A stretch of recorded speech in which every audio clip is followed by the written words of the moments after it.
In this example, we're going to be converting a Cartesian coordinate, so an xy, to a polar coordinate. And so we're going to try to take a visual approach to this. We do have a restriction that our angle is going to need to stick between 0 and 2 pi, and our radius, we want it to be positive, not negative. Right? So with that, let's plot that point. I'm going to take a visual approach to this. So if I plot that point, I would have gone left 2, down 3, and that's where that coordinate is. But in a polar, we need a distance from the origin. That's going to be our R. We're going to connect this to make it a triangle. So we're kind of pulling some trig into this because polars are very trig look. And our angle is going to be this right here. So that's theta. So we're going to use the reference angle to help figure out what the actual angle is because we're going to be down in the third quadrant. So let's zoom in a little bit of what we got going on here.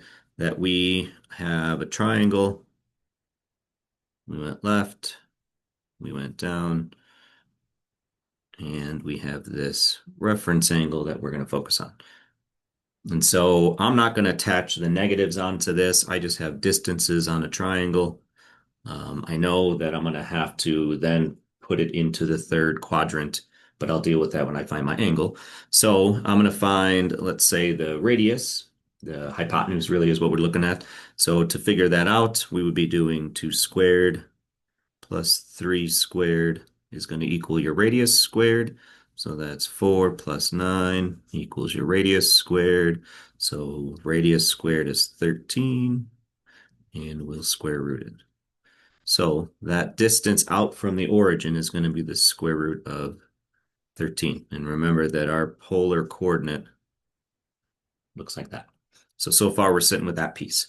And then our second piece is we need to figure out the reference angle. And so based on these two values, I'm going to avoid the value that I just found in case I'm wrong, that this is going to be a tangent. So we would be setting up tangent of theta is going to be opposite over adjacent.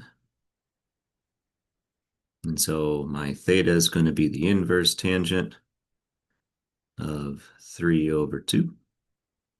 So we'll throw that into the calculator, see what we get. And I want to make sure that we're looking at inverse tan. Brighten this up a little bit. I want to make sure that I'm in radians, right? Because it's based on my theta. And so that's good. So we're doing inverse tangent of 3 over 2, and it's going to get us that. Now that's the reference angle, and it has the pi already multiplied in. That's why it doesn't feel all that great. But we're looking at 0.98 and a bunch of values after that. Eventually, we're going to round it to the second decimal place.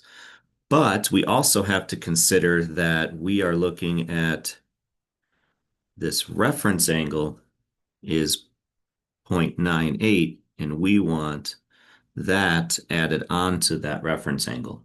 So that value right there is 180 degrees, which is pi. So we want our angle to be 0.98, and all those decimals, plus pi. So we're going to throw that in the calculator, which is this, and we're going to take that value plus pi. And so that's actually the angle in the third quadrant. So that's our reference angle. And so our real angle is 4 point, and now we'll cut it off at 2 decimal places. So our polar coordinate is root 13, 4.12.